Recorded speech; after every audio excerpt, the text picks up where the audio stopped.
Welcome everyone to a new episode of Chit Chat. This is Z, and I'm talking with directors, actors, actresses, writers, anyone involved with the film community. Today I'm talking with Royce Freeman from Jacksonville, Florida. Royce, thank you for coming on. Thank you for having me. Royce, to start off, how long you been in film?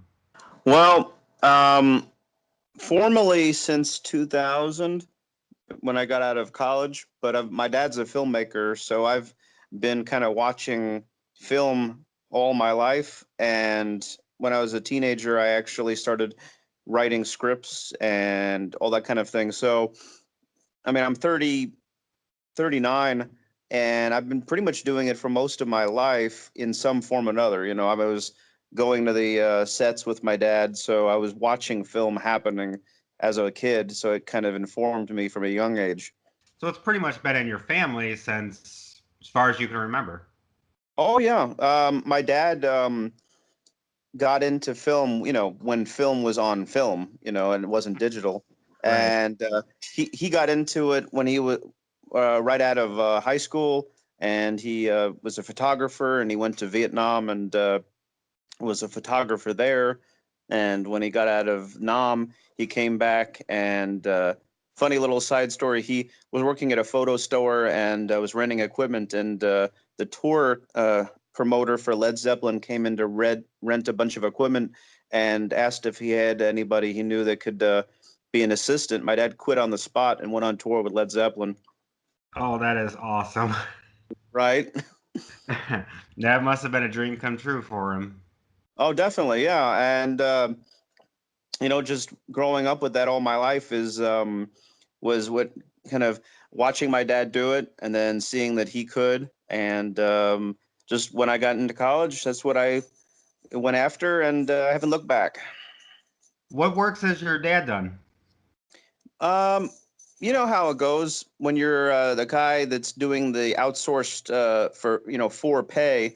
You have a resume and a reel that you develop, but they didn't have IMDb back then, so basically they didn't have IMDb back then, so the credits, he has his own personal resume, but a lot of his stuff he did was commercials and effects for commercials and trailers.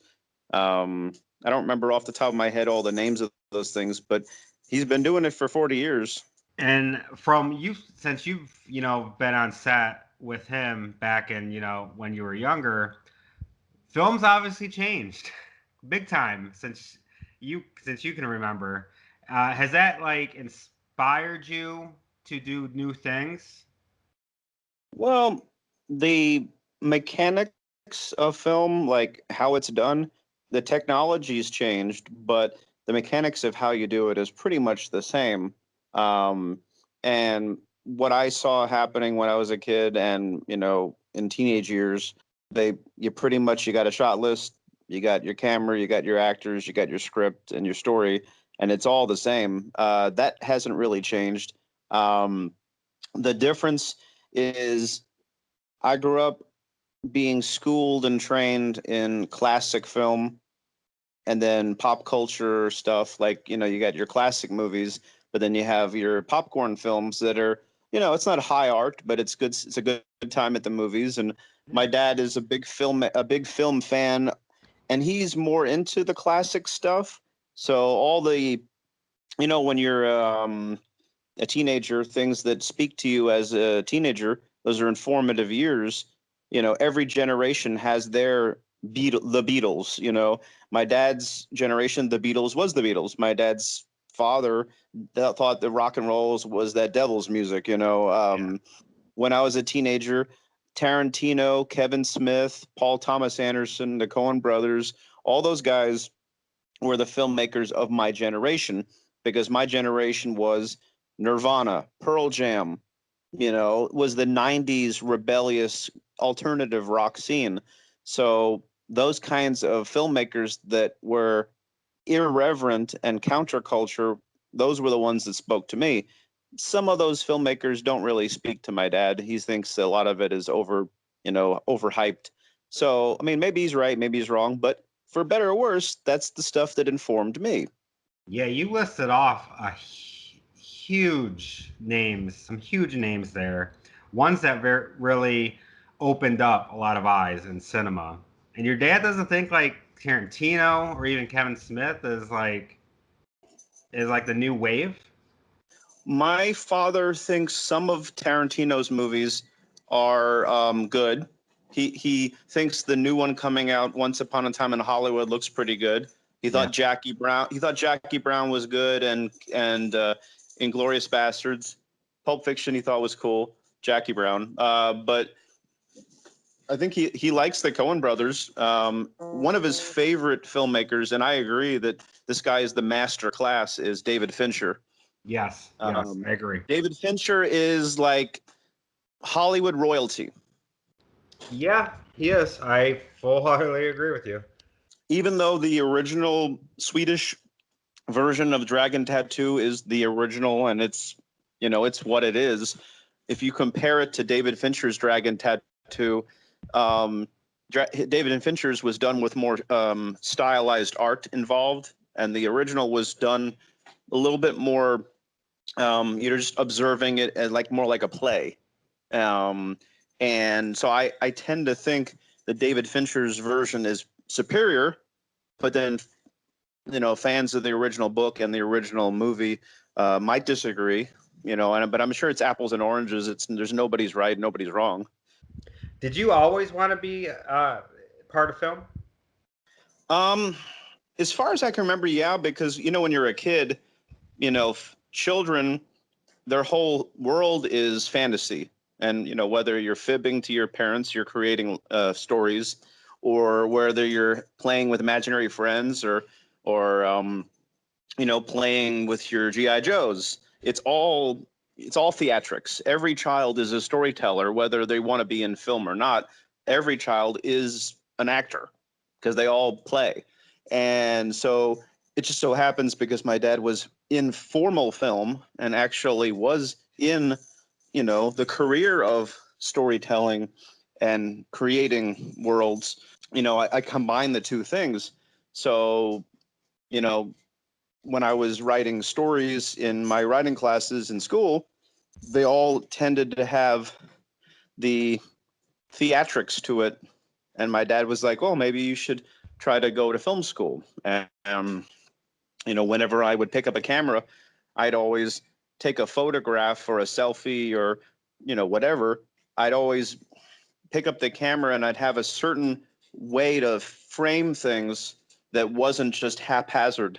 So he thought, oh, okay, well, there's an idea, there's a vision here. You tend to have an eye for what you're trying to do, and it's not just a bunch of, random shots you're taking. There's a method to it. So I think I've always wanted to chase after that and follow after my dad's footsteps. Growing up, what type of genres were you fan of? Much like I was saying about being a teenager, the stuff in the 80s that I grew up, my dad wasn't one that was overly protective, so he would show us things that my brother and he thought we could handle. So we were exposed to some R-rated content, nothing dirty, but he would put on Rambo, and he'd put on The Predator and Total Recall, and films that were good popcorn entertainment. And if they had the occasional booby shot, he didn't seem to think that was something that I needed to be sheltered from. But Spielberg was informative for me when I was a kid, before I realized who he was. I just happened to like Indiana Jones. I just happened to like E.T. and Close Encounters and Jaws.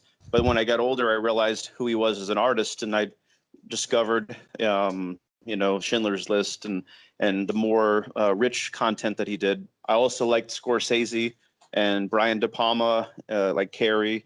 I liked Francis Coppola. I liked the Godfather and Apocalypse Now and The Conversation. George Lucas, of course. Star Wars is a big part of my life, even as an adult. Superheroes. My wife and I are friends. We're always going to all the Marvel and DC movies. Superman's actually like my favorite fictional character ever. So yeah, you grew up in the '80s, like similar to myself. So you've seen a lot of the '80s action movies or the '80s horror movies. You know, the Absolutely. stuff that just sprung to life and made a huge impression on both of us. My wife and I got married on Friday the 13th. Did you have a Friday 13th wedding? We did. We got married at Friday the 13th. We got married at a camp, and we Nice. we got married. We had our friends there. We had replica hockey masks. We had a Camp Crystal Lake sign that we had made replica. We did the whole shebang. We even because you have a wedding march that the procession to get from down yonder to the altar.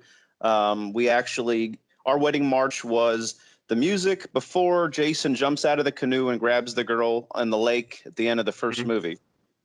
Oh, That's our music that we had. So every time I see the first Friday 13th and I hear that lush ballad, that's what I think of. I don't only think of Friday 13th. Now I think of my wedding. that's awesome. Did she walk down the aisle with to the Jason? No, no, we didn't go that far, but we did have the hockey masks, and we had the cake was like a bloody cake kind of situation. And when we were cutting into the cake, everybody was taking photos wearing the hockey masks and holding the machetes up to each other for to be silly. So it was a good time. Eventually, I'm sure we'll get to it in one of your questions, but since we're on that note, my wife is like a partner in crime with me as far as the films, because ever since we got together, whenever we write stuff together, she always comes up with that first draft. And then we work together to polish it, and then we film it. So a lot of the stuff we do together is she's she's my collaborator on a lot of stuff. That's seriously awesome because you always need that. You need that person to help you throughout that whole process, especially script writing. Oh yeah, and because that they say that a lot of artists they get in their own way. They trip over their own feet. I Hmm. have so much awareness and knowledge of what I know, which I'm not even saying I know a lot, but I am so aware of what I do know that it's hard for me sometimes to calm down in my own mind. So sometimes I need my wife to write that first draft because she's not as self-conscious. So she'll write whatever, and then we'll refine it. So I definitely need. That's one thing I've lacked my whole life until I met my wife, was somebody who was a true partner.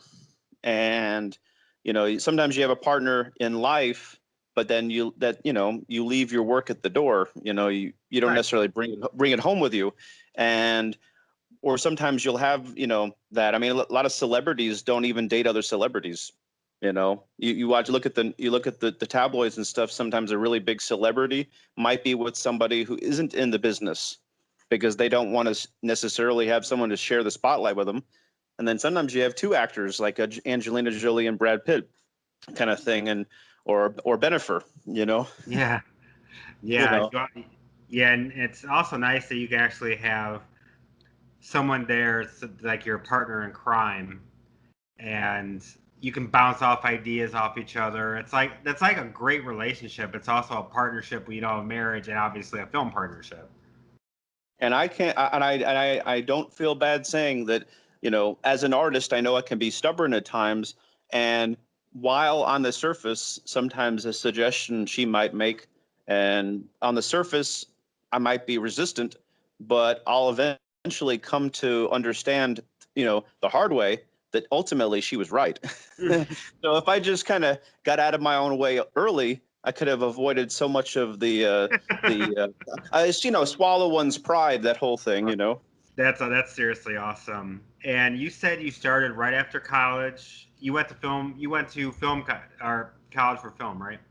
I did community college in Miami, and that's where I met a lot of the people that I work with peripherally and directly still to this day, ever since Miami. When I was in Miami, when I was in high school, I was the outcast kid. I wasn't, actively, networking and, Hmm. being putting myself out there in high school, because, in the 90s, it was still bad, but just in high school in general, kids are cruel. So I just stayed at home and did my writing on the computer. And one of the other things I did was I had a internet blog and fan site for film, and I reached out and met a lot of people that way, and we started writing together. And I still write with a lot of these people. One of the guys, Kurt Poulin, he actually wrote with me the first feature movie I directed, this movie Rapture, and I can send you the link to put on your show. It's on Amazon. It's a thriller. It's a religious kind of bent, good versus evil, but it's also a Rob Zombie kind of thing where it's real violent. And he starred in it, and he helped write it. And the other guy that wrote In Utero with me, Tom Wormke, is the one that produced Rapture. So, I still work with a lot of these people today. That's awesome, and that you're going on almost 20 years now working with them. What was your very first project outside of college? When I was in college, because the fan site that I had was a Friday the 13th kind of site. So it had, this still gets my dad to this day. I was so brazen as a teenager. And, I was kind of the aw shucks, leave it to Beaver, oh golly gee, kind of 1950s kid, because I literally earnestly would call up these Hollywood agencies. And I was like, my name is Royce. I'm in film school and high school, and I want to interview some of your celebrities. And they got me in touch with the composer of the Friday the 13th movies that made the ch-ch-ch sound and the music. Yeah. They got me in touch with the writers, some of the directors, and the guy that Kane Hodder that played Jason in most of them. I got to speak with these guys on the phone, and I interviewed them for my site. And, I got to do that. And most people my age, basically, there was no DVD special features. Like now, all these old movies have interviews and documentaries. Well, I was doing basically the special features before there was special features. I interviewed all these people before there was them being interviewed on these DVDs. Out of college, I was writing a fan movie that was going to be a remake or a loose remake of Friday the 13th with one of my friends from college. And we wrote it, and we realized we changed enough of the script that we thought it was pretty good. Why do we have to call it Friday the 13th? Why can't we just make it a tribute film about another killer in a camp? So we changed the name of the movie and the character names so it wasn't a ripoff. And we ended up shooting it, and it was called Darkwoods. And it's a nod to Friday the 13th, and I think you can get it on Amazon maybe, or I think it's out of print. I'm not sure. I found a copy on eBay, but that was done in the year 2001. That was the first project that I did out of college. While I was in college, I actually wrote a few things that some other people had done, to put online, short films and whatnot. But that was my first feature that I wrote that got made. And after doing that, I did other short films and music videos and helped other filmmakers do other things. And then eventually got a chance to direct my first feature movie that I directed, Rapture. With you having the Friday the 13th fan site and all that, you can't tell me you haven't written a fan-made Friday the 13th movie, though. Oh, yeah, I forgot to mention that. I wrote a fan script, and it was before they made Freddy versus Jason, so that was something else. I wrote a film that took place after Jason goes to hell, and it was going to explain him, why he was the demon that, and then the black heart and the slug and all that stuff that was in the film. And I was going to tie that film into all the mythology that dealt with Corey Feldman's Tommy Jarvis and all. Literally, it was like the movie It. Okay. It had all the survivors from all the movies coming together for one last showdown with Jason. And I tied a bunch of things together that were never tied together, and I created this mythology that wasn't there initially.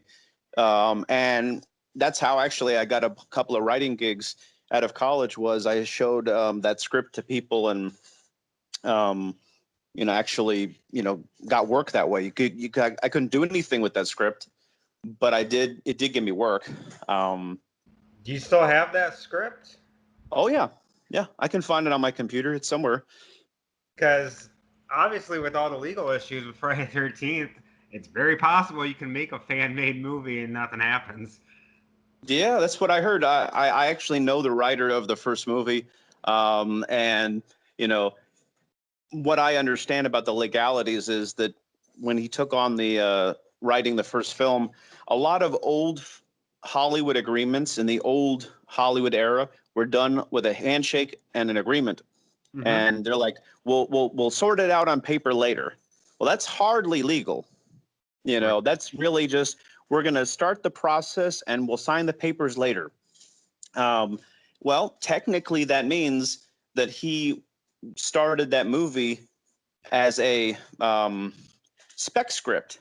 He wrote that movie without a legal contract saying that the production company was paying him to do it.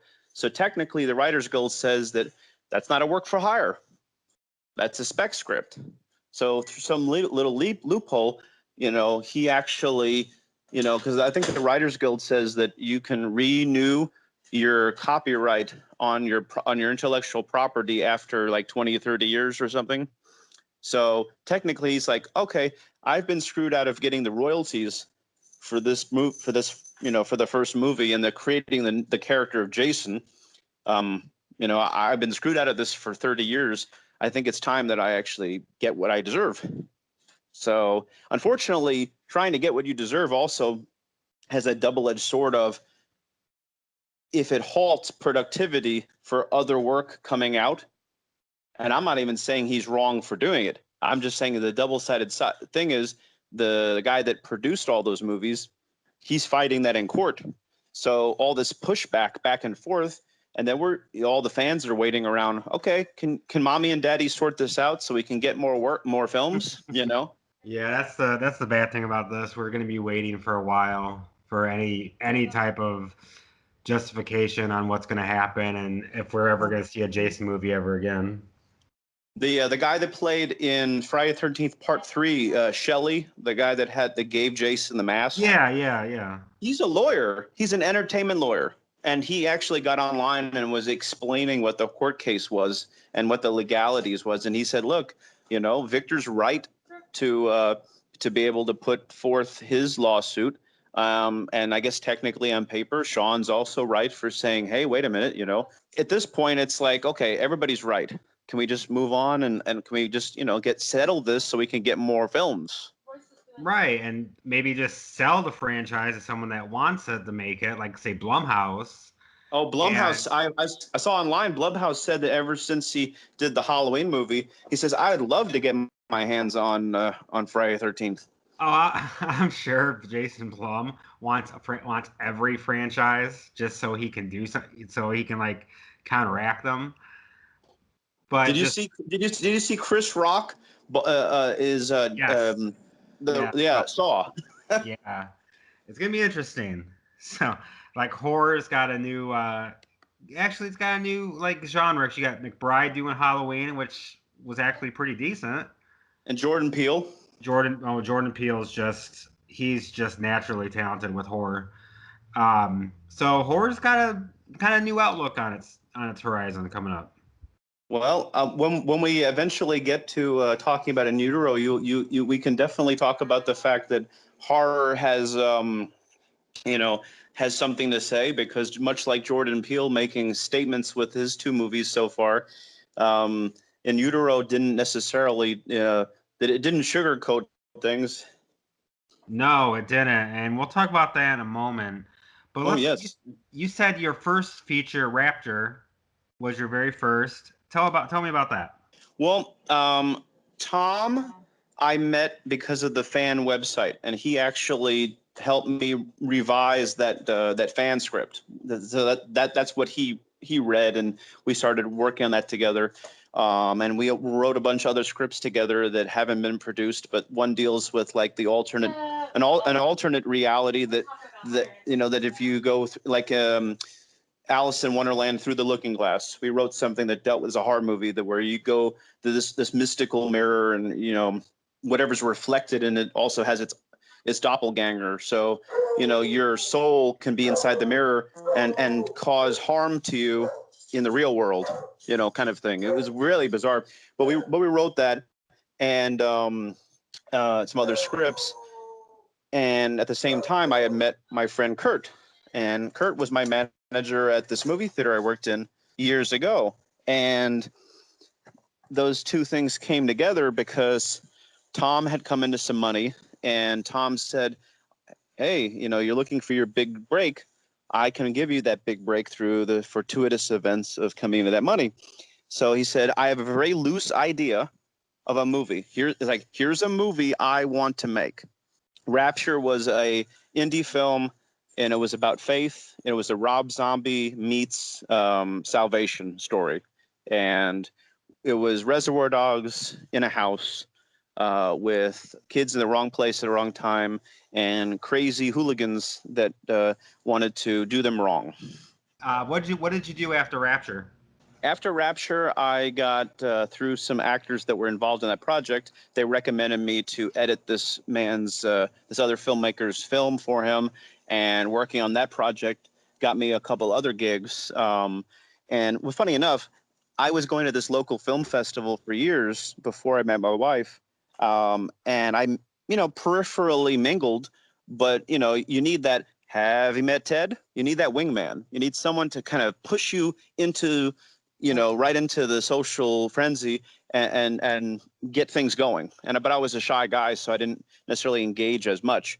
Met my wife. We went literally within a month of us living together.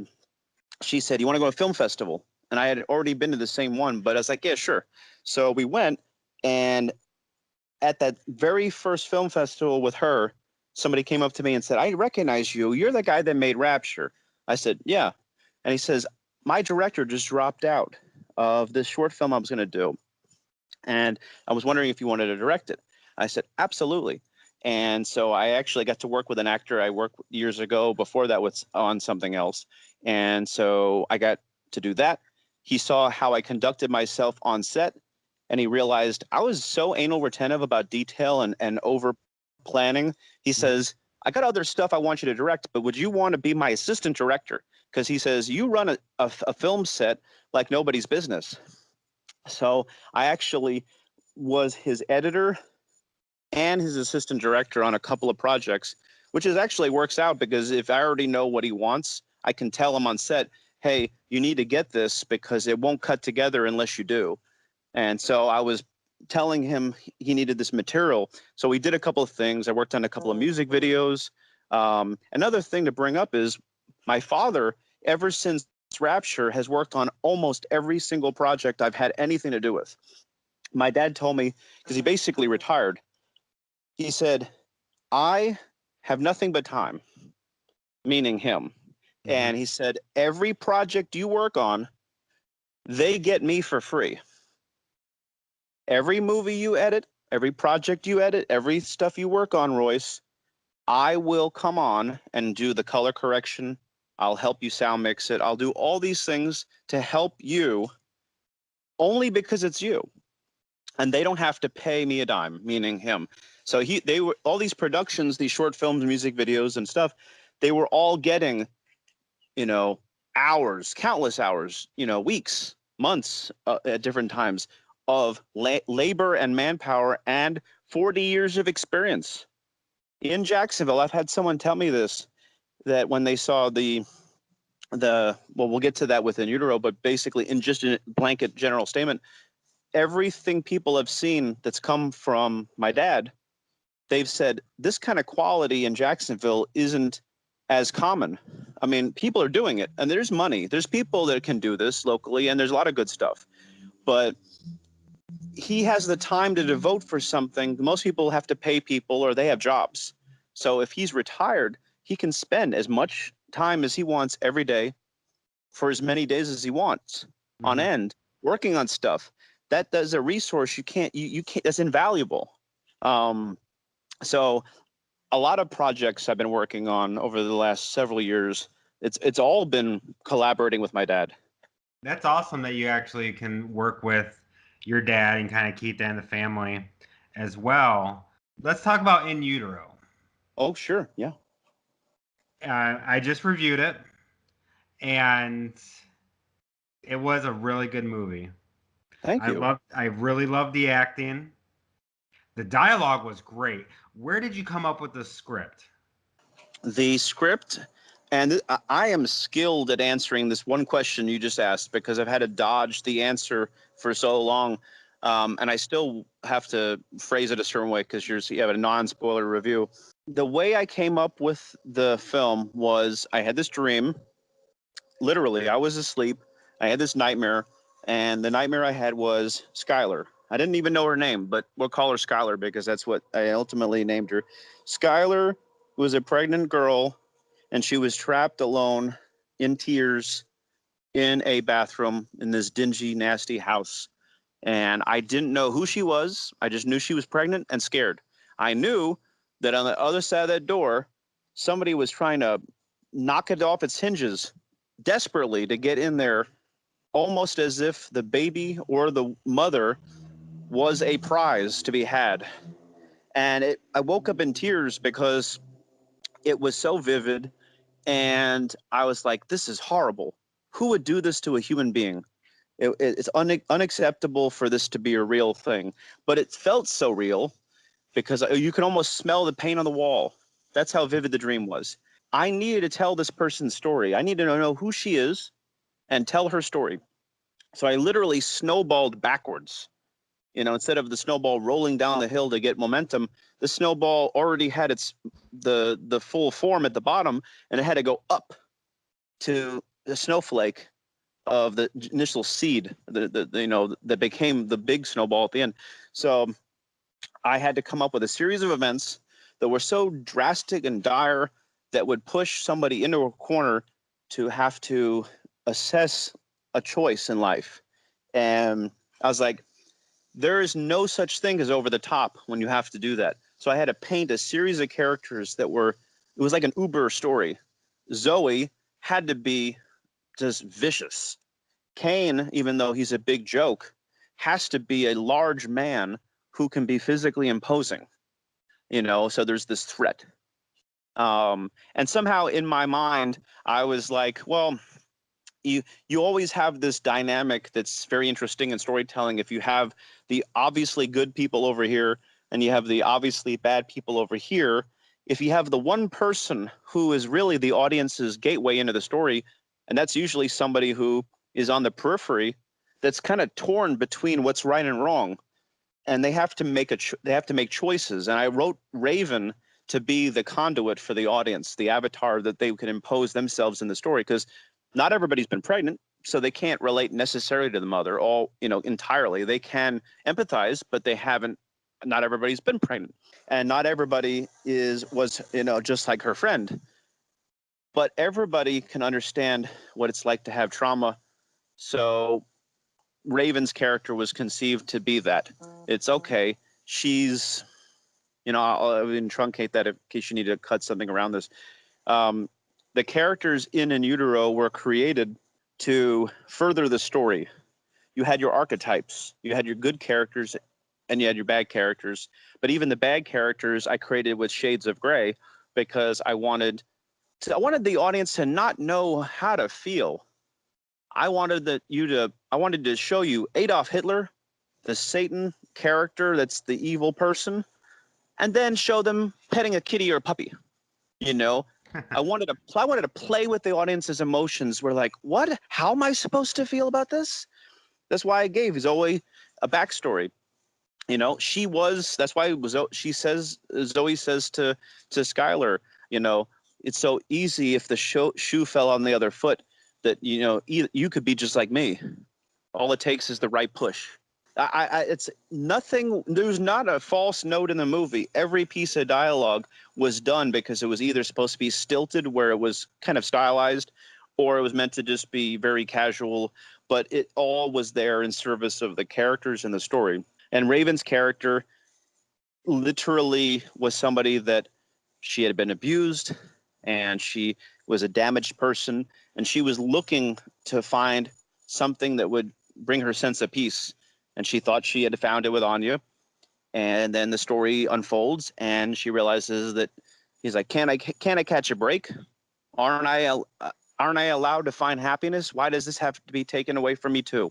Right, and that was the strongest point of the movie, is that we pretty much follow 5 characters, and all of them are different.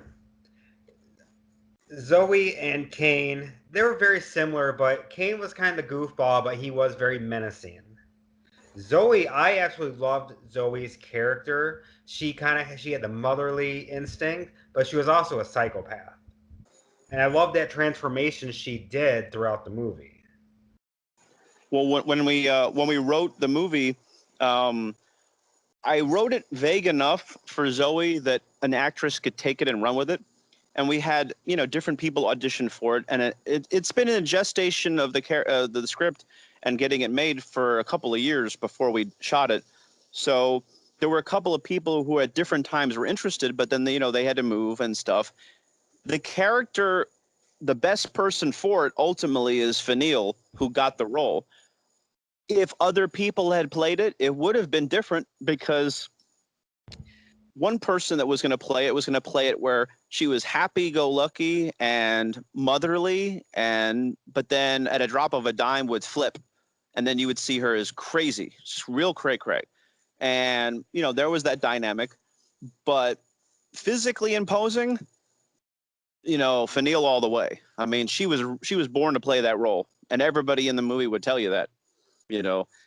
From day one that she was on set, and she's actually a cop in real life.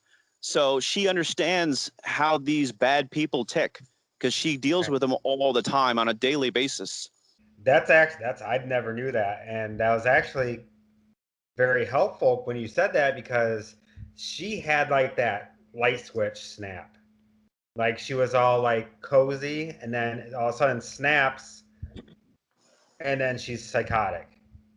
And when we cast the young girl who had to play her as a kid, I had long discussions with the older actress beforehand and the younger actress to say, okay, whatever she is as an adult, because the other actors that were auditioning for Zoe had longer hair and softer features, and they weren't as hardened, by life, because they had, well, in real life, Fennell's a cop. So she is a harder edge because she does this all the time. The other people that played it were going to be really good actors. They could do the role, but they weren't necessarily as weathered by life. And so the young girl who's going to play Zoe, I said, okay, if the end result for Zoe is embittered to the world, she's unable to bear a child because of the events of the flashback as written in the script, and she has short hair, and she is wearing jeans and a t-shirt. So all these things are the way the actor is now playing her as an adult. I said, I want the stark opposite, complete opposite, 180 degrees for when she's a kid.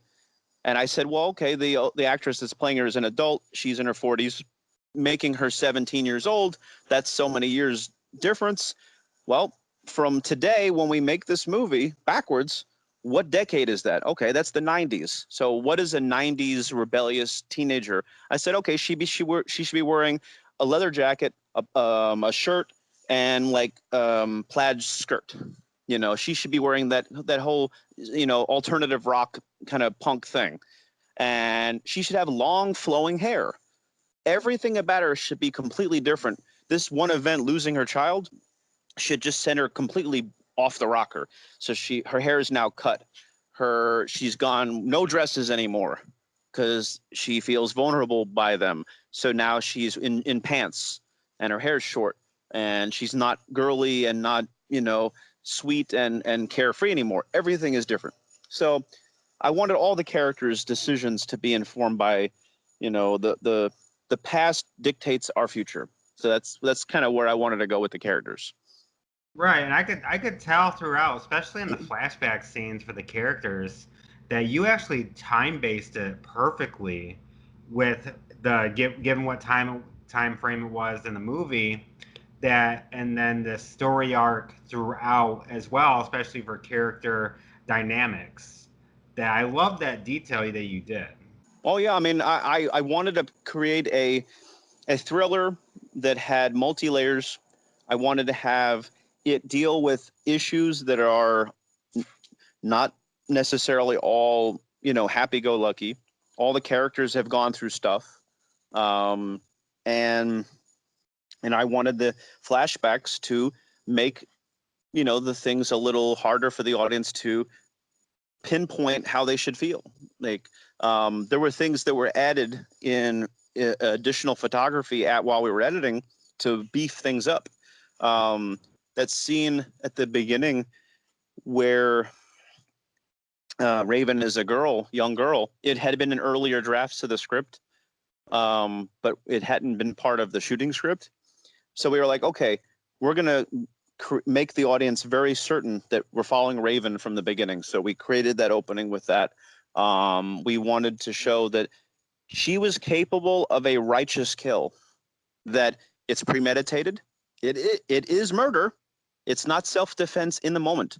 If you get revenge, even if somebody hurts you horribly, if you get revenge years later, it's still murder. We wanted to show the audience she had been harmed as a child, and that she does this thing in retribution in this scene.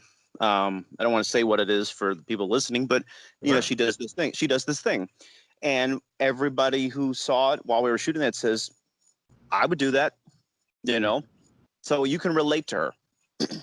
Yeah, and that's like I absolutely loved Raven's character because she felt so bad for the for the girls that's being held hostage, that she did want to help, but she couldn't. She was kind of like trapped in this force field by Kane and Zoe. And I love the dilemma, especially when her little freak out moment she has. When her anxiety, when she's talking a mile a minute for a good, 2 minutes? Yeah. That was beautifully done character wise for her. I absolutely loved it.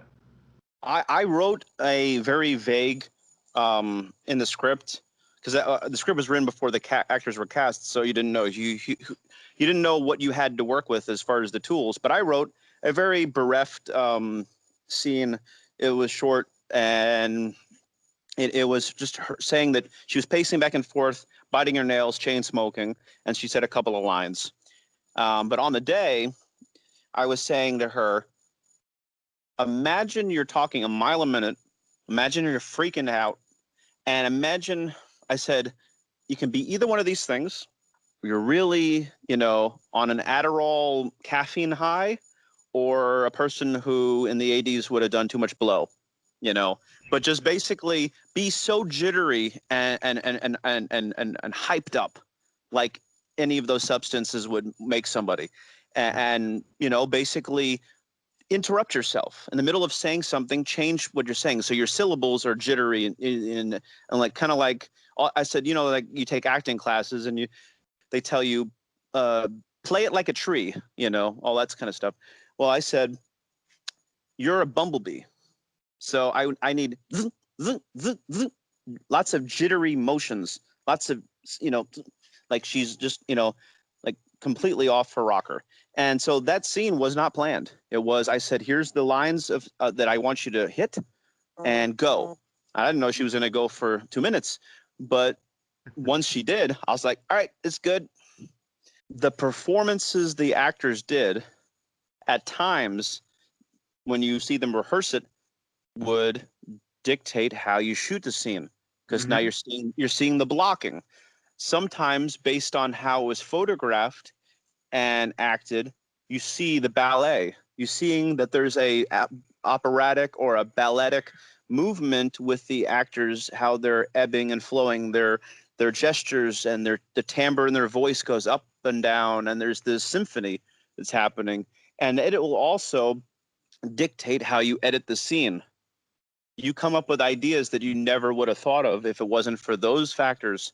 And a lot of choices were done in the editing that were not scripted, but they were based on, the actor's doing this visually. it'd be interesting to maybe see what's going on inside their mind.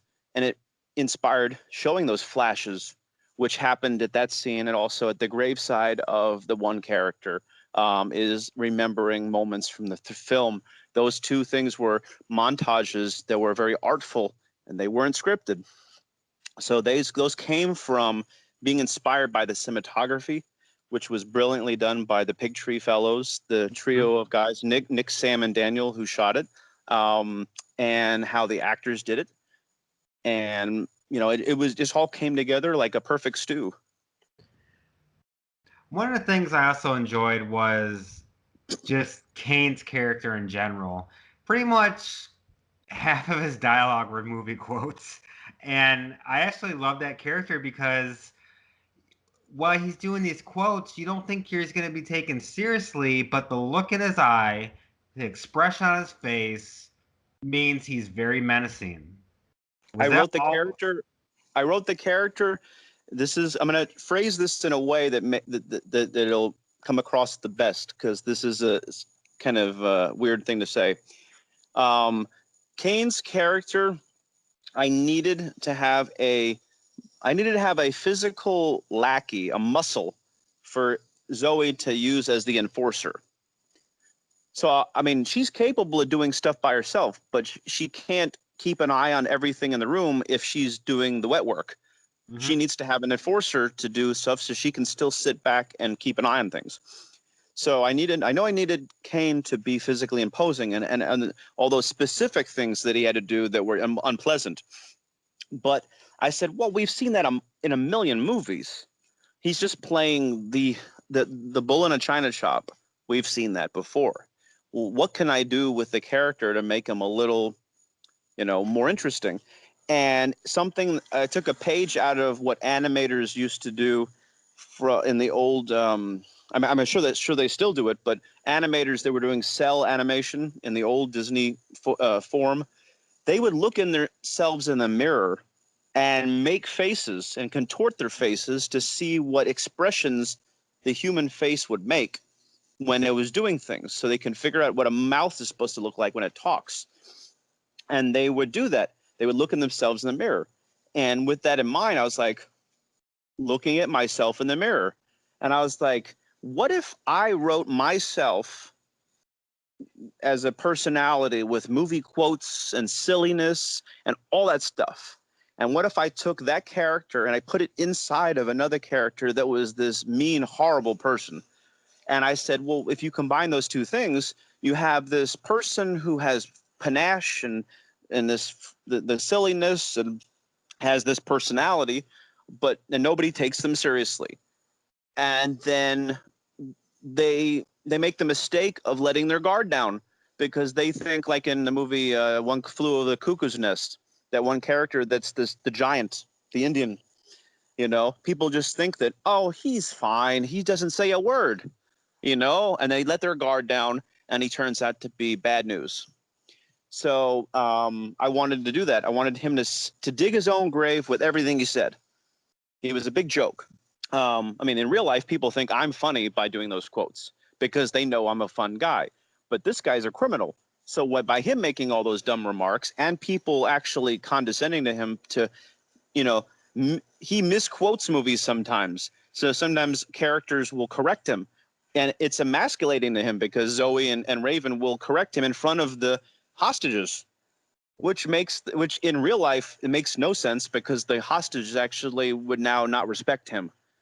I don't think Zoe would in real life correct him in front of the hostages, because then he can't really be an enforcer if they don't take him seriously. But I still wanted that kind of there's that one shot in the movie where the two of them are bickering right after the hobbling scene, and Raven's just standing there like this little small figure behind them, but she's looking around going, we got a problem. But she's looking back and forth at like a kid that's caught between two parents fighting, and she doesn't know what to do. And she's just, kind of rocking back and forth on her feet going, we got a problem, kind of thing. So, but I wrote Kane to be an amalgamation of myself and Travis Pinker from Taxi Driver. He was the only character that didn't have much of a backstory. Was that always planned? His character, every character in the movie had a flashback, but different ones did serve as different things. Zoe always was going to be a mirror image of Skylar. They were both pregnant at different points in their life. One lost the ability to have a child, and the other one had his child on the way, which it sparked Zoe to now want to take that child. Kane, I always wrote his father to be a war vet, which is actually my life. My dad is a war vet. That's the movie's very autobiographical. I wrote Kane's father to be a war vet because that's my life. My father was. So growing up, that's my experience, was seeing my dad being a filmmaker, but he also was this vet. So the thing that the paraphrasing of some of the things that the father and also the vet in the woods, some of the things that each of the vet characters say are inspired by things that I heard my dad say as a kid, to a degree. So, I put that fictional spin on it, but it was still writing what I heard or what I felt. I felt it was just enough for these two things to be for Kane.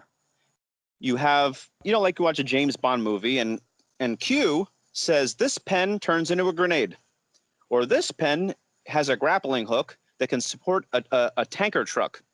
Doesn't make any real sense, but you believe it because it's Q telling James Bond and you go along for the ride.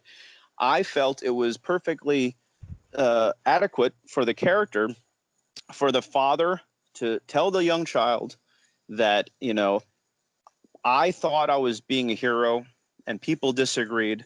And the child says, I want to be just like you. And he says, be better than me. Yeah. And that's all he says. And you cut right back to Kane right away, right off that line of dialogue. You cut right to Kane, and he's not being better than his dad. So you're letting the audience. I actually tried to give the audience a lot of credit and let them think, because I literally went from be better than me to hard cut, went right to he's not being better than him. So what the hell happened? And let the audience think for the next 90 minutes. What happened? And he should have listened to his dad. Gave him, as Zoe says, you're having daddy issues because he has the thing with the vet. And the only reason the vet exists in the story is to show a situation where it's like, well, this reminds him of his father. So what's he going to do? And, we leave that to the audience to discover for themselves without telling them, here. But basically, it's there to be a mirror image. Actually, all the characters have they have a flashback. The Kane, Zoe, and Raven. All of their flashbacks all tie into present day in that way. Zoe is Skylar to a degree, on the other side of the wrong push, and they were both pregnant. Raven had something happen to her as a child, and it kind of jaded her, and she's dealing with things now. Kane is dealing with issues with a war vet now, and he had a war vet for a father. So there's symmetry with all of it. And you filmed this in Jacksonville, correct? I did. You write what you want on paper, and you don't know what you're going to have access to. Some people, like Robert Rodriguez, he says, write what you know. Like El Mariachi, he knew he had access to XYZ things, so he wrote them in the script. Clerks, Kevin Smith knew he had access to the store, so he wrote it. We wrote a script that we thought it would be great if Hollywood made. And we didn't have in mind where we were going to shoot that really dingy, nasty house. We just thought, okay, think of the nasty house in Evil Dead in the woods, a really, really nasty, ratty cabin house. And then, that sounds really cool.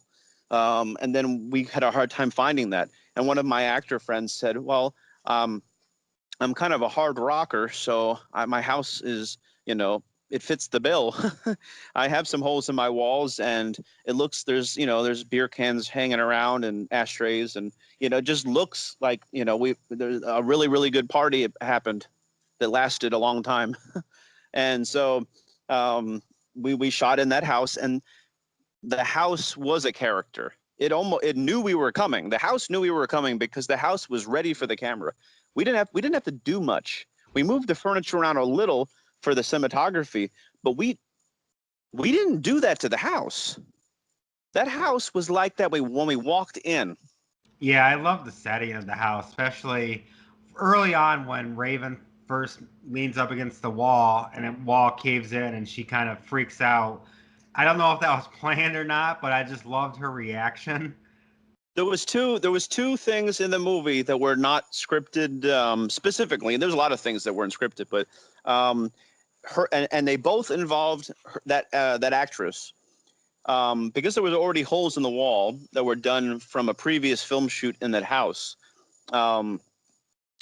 She was like, okay, Jessica, the one played Raven. When we had the scene where she slides down the wall in the hallway and she's talking to herself when the other girl's in the bathroom. She said, Royce, you notice on the ground there's a big hole in the wall on the lower part of the wall, but the camera right now is high and we're talking, so you don't see that. So she said, what if when I'm done having my conversation, I lean against the wall and I slide down the wall, and then I have the dialogue I have in the hallway to myself on the ground, which would force the camera to now be low. And because of that, the thing right next to her, the wall, is going to have the hole in it. So she said you would be able to show off that gnarly atmosphere by virtue of how I do the scene. So by sliding down the wall, we showed the hole in the wall. When we had the conversation in the kitchen, it originally wasn't scripted that Zoe was making soup. But we decided, well, she's probably going to want to feed her because she does want the baby. So she wants the baby to be healthy. But then she makes that silly remark about what doesn't kill her makes her stronger. So it's like, does Zoe really even care? I mean, but it was their idea to move the scene from the living room to the kitchen. And you're like, yeah, there's so many scenes already in the living room. Let's move it to the kitchen. So we did that. And once that camera was set up, and we had master shot, when she comes in, she said, and what if I lean against the wall? Because that's where initially my character wants to stand to talk to her. But so she doesn't look where she is, she doesn't look where she's going, and she leans back, she almost falls through the wall. And then she decides to go and hop on the counter. But then, so she improvised that. She says, this fucking house, and so the characters, to rephrase that, the characters helped, once we had the cameras rolling, the actors sometimes did things they didn't even plan to do. They were channeling the characters, or one character did something the other one didn't know they were going to do, which inspired a reaction, because acting is reacting. Acting's not just doing your lines and your actions. It's if you're not listening to the other person, then you're not present. You're not in the scene. And so every actor was giving 110%, and every actor was feeding off of that energy. So a lot of the improvisation in the movie came from what the actors were giving. How long did it take you from start of script to end production?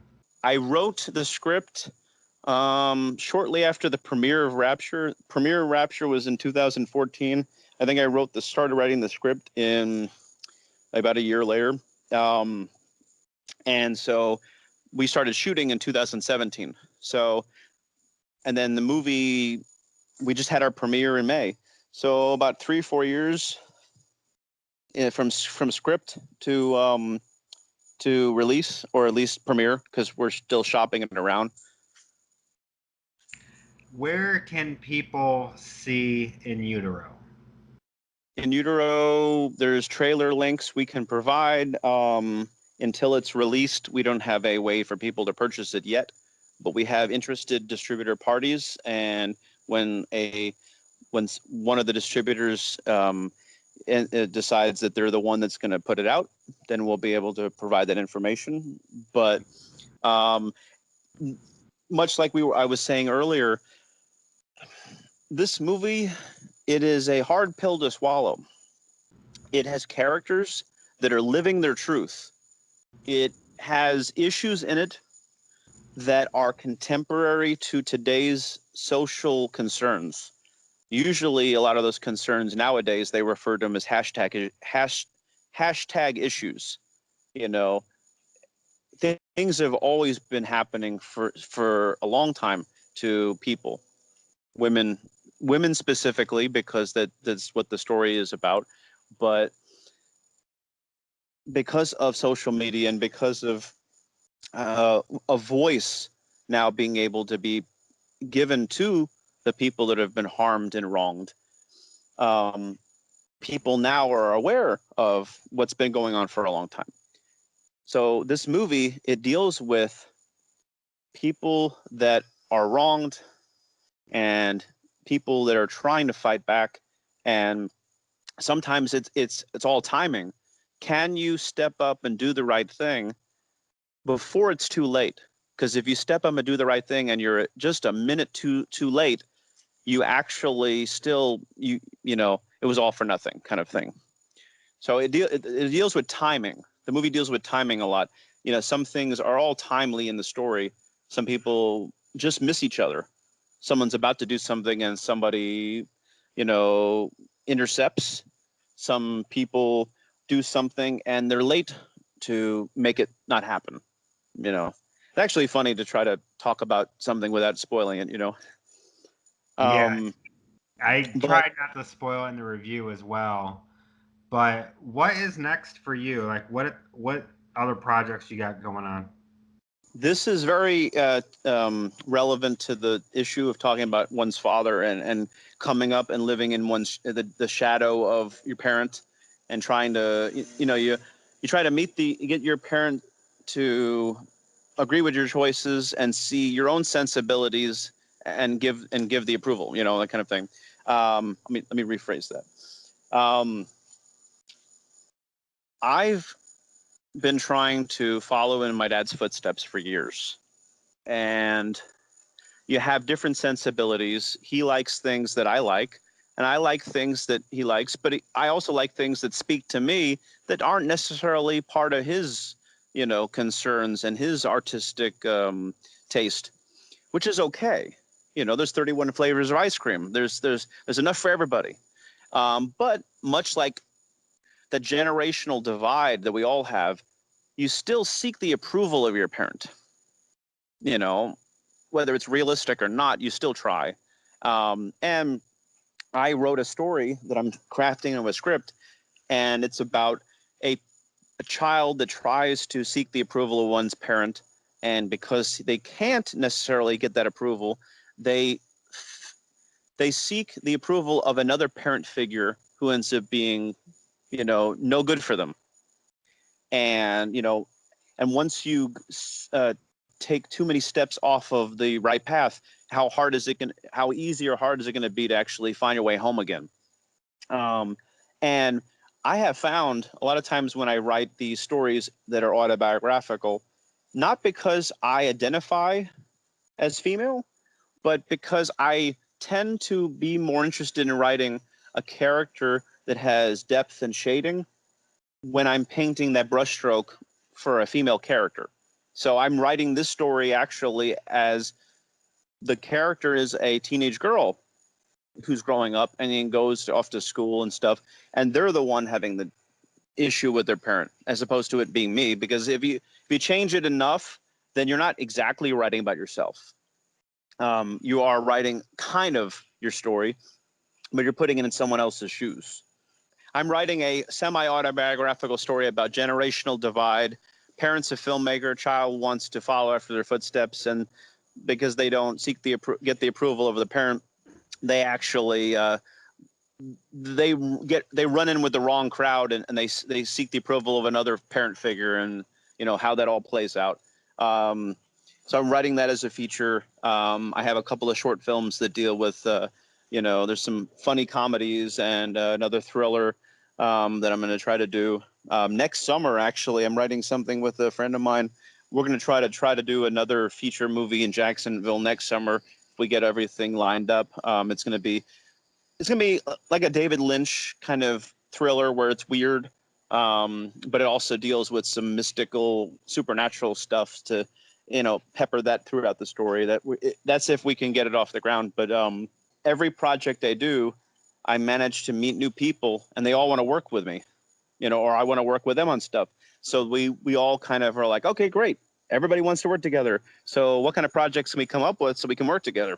And one thing I will say that I don't know if everybody that's listening is aware of this is Hollywood actually, before it moved out west, Jacksonville was was basically the first film community, and the first film studio was here. And during the silent film era and stuff, and then when the church organizations drove the filmmakers out because they were being rowdy and stuff. This thriving film community we have here in Jacksonville we're trying to have a resurgence. We're trying to recapture what had been lost a long time ago. And this is a great film community here that I'm part of, because you have talented filmmakers, people that have stories to tell, people that have unique visions that, they all want to bring those stories to the forefront. And, it's indie film. So hopefully there's enough stories that come out of Jacksonville that maybe Hollywood will come to Jacksonville and shoot some things. And then some of these indie filmmakers can get paid to do what they love and actually get work. Yeah, that's one of the things I noticed, because I've only been down in Jacksonville for a little over a year now, but I've met some of the filmmakers, and I noticed that this community is very tight. Like, there's no competition with each other. Everybody wants to help each other. And that's very different from where I'm from, where it was pretty much cutthroat and they'll throw anyone under the bus, which it's a welcome change being down here. Oh, everybody's very supportive, even if they don't necessarily agree with all the stories that the other people around are telling. They're not going to get out there and scream at the heavens and try to poo-poo on their party. They're going to quietly say, okay, it's not my cup of tea, but, more power to you. I wish you well. Everybody is very supportive of, even if I'm not going to be part of the making of it because it's not my thing. I admire I admire that someone's trying to, chase their dream and do what they love. And everybody seems to be on board with that sentiment. So, Royce, where can people find you on social media? On Facebook, people can go to facebook.com /filmmaker Royce Freeman. And on that page, it has all the stuff I do. But then there's also facebook.com /In Utero, the movie, and facebook.com /Rapture, the movie. Those are the other two links are ones for those specific movies. But then the Royce Filmmaker one, that one actually has all my stuff. And all your links for your Facebook and even the YouTube links as well will be in the description for this interview, so you guys can check it out. Click on it. Make sure you like the pages. Make sure you check out his trailers as well. But Royce, I would like to thank you so much for taking time out and doing this interview and letting me see In Utero. I absolutely enjoyed it. Oh no, it was a pleasure. It's humbling to have people that have the interest, that want to see the content of the artistic content, and take the time to do a review or do an interview. Or you don't do it for glory, but it does feel nice to have people recognize the effort. Exactly. And make sure, if you see In Utero, if this movie gets picked up for distribution, make sure you see it. You will absolutely enjoy it. It is a really fun, it's not a fun movie to watch, but it's an enjoyable movie. Great story. Very great, very interesting characters. But Royce, thank you so much. Absolutely, and I look forward to getting on your show again, and and actually, talking about future projects. Yeah, we'll definitely do that. But thank you guys for listening to this episode. Make sure you hit that thumbs up button, leave a comment below, subscribe to the channel, hit that bell for notifications, and I'll see you later.